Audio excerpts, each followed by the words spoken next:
យើងនៅក្នុងពេលនេះសូមអញ្ជើញលោកអ្នកទស្សនានៅបទចម្រៀងដែលជាការច្រៀងពីគណៈមេប្រយោគរបស់យើងគឺលោកគ្រូមេងសុធាវណ្ណ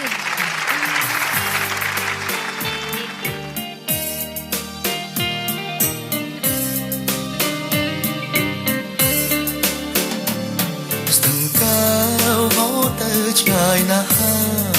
យកែវមកហើយភ្លេចរៀងហើយរឿងស្នេហាហាន់ដែលធ្លាប់ថ្នាំងថ្នមកាយា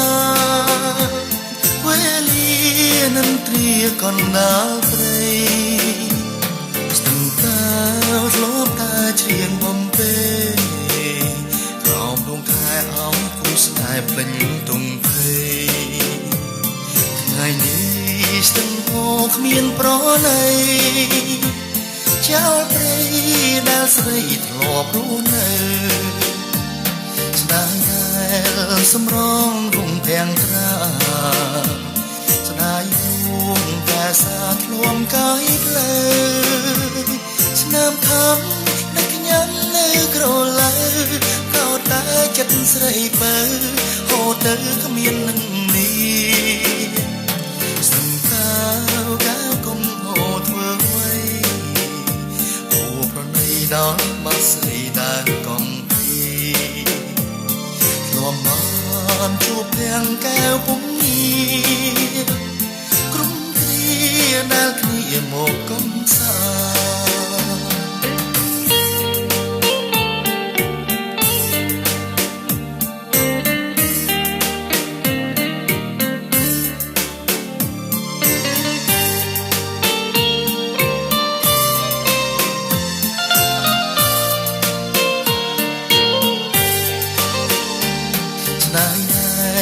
សម្រងវងភាំងត្រា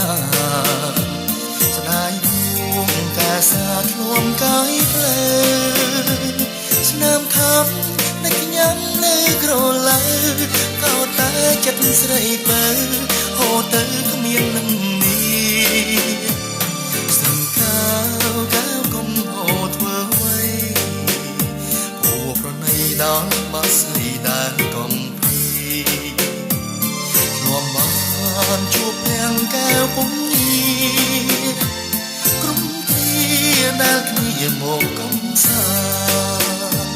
ក្រុមគ្រាដែលគ្នាមកកំសាក្រុមគ្រាដែលគ្នាមកកំសាក្រុមគ្រាដែលគ្នាមកកំសា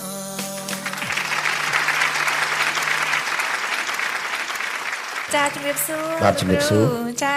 បែកគ្នាប្រហែលសប្តាហ៍នឹកលោកគ្រូហើយនឹងនឹកអ្នកបងសួនចន្ទថាណាព្រោះថាលោកគ្រូហើយនឹងអ្នកបងសួនចន្ទថាគឺជាគណៈមេប្រយោគដ៏មានប្រជាប្រិយភាពសម្រាប់ការចាប្រឡងវគ្គជំរុះកាលពីឆ្នាំ2013លោកគ្រូចាថ្ងៃនេះលោកគ្រូរួមជាមួយនឹងអ្នកបងសួនចន្ទថាបានផ្ដល់កិត្តិយសអញ្ជើញចូលរួមសម្រាប់ឆ្នាំថ្មីឆ្នាំ2014ចាតើលោកគ្រូចាមានចំណាប់អារម្មណ៍ចំណាដែរចំពោះឆ្នាំថ្មីនេះដោយឆ្នាំ2013ឃើញថាកម្មវិធីការរស់ក្នុងសួនរបស់យើងទទួលបានដោយជោគជ័យទស្សនិកជនបានគាំទ្រយ៉ាងច្រើនចា៎ទាំងក្នុងនិងក្រៅប្រទេសអញ្ចឹងខ្ញុំសង្ឃឹមថា2014នេះអ្នករៀបចំកម្មវិធីជាពិសេសលោកហ្វៃសំអាងប្រកាសជាមាននៅអ្វីៗដែលប្លែកពីឆ្នាំ2013ថែមទៀតផងមើលទៅបាទចា៎ចាអរគុណចំពោះលោកគ្រូដែលបានអញ្ជើញចូលរួមចាសូមអញ្ជើញលោកគ្រូទៅកាន់វេទិកាកិត្តិយសនៅខាងមុខចាបទចម្រៀងរបស់វីរៈសិល្បករលោកគ្រូមេងសុធាវណ្ណចាស្ទឹងកែវនៅពេលដែលបានស្ដាប់ហើយគឺមិនចង់ឲ្យបញ្ចប់នោះទេចាចូលខ្លួនជាបន្តទៀតគឺជាបទចម្រៀងរបស់តារាកិត្តិយសនៅក្នុងសប្តាហ៍នេះតើជាតារាកិត្តិយសរូបមួយណាចានោះគឺកញ្ញាណយដែលជាតារាចម្រៀងថ្មីមកពីផលិតកម្ម Big Man ចាបទចម្រៀងរបស់តារាកិត្តិយសនាំមកជូនលោកអ្នកដោយសម្បកកងរថយន្ត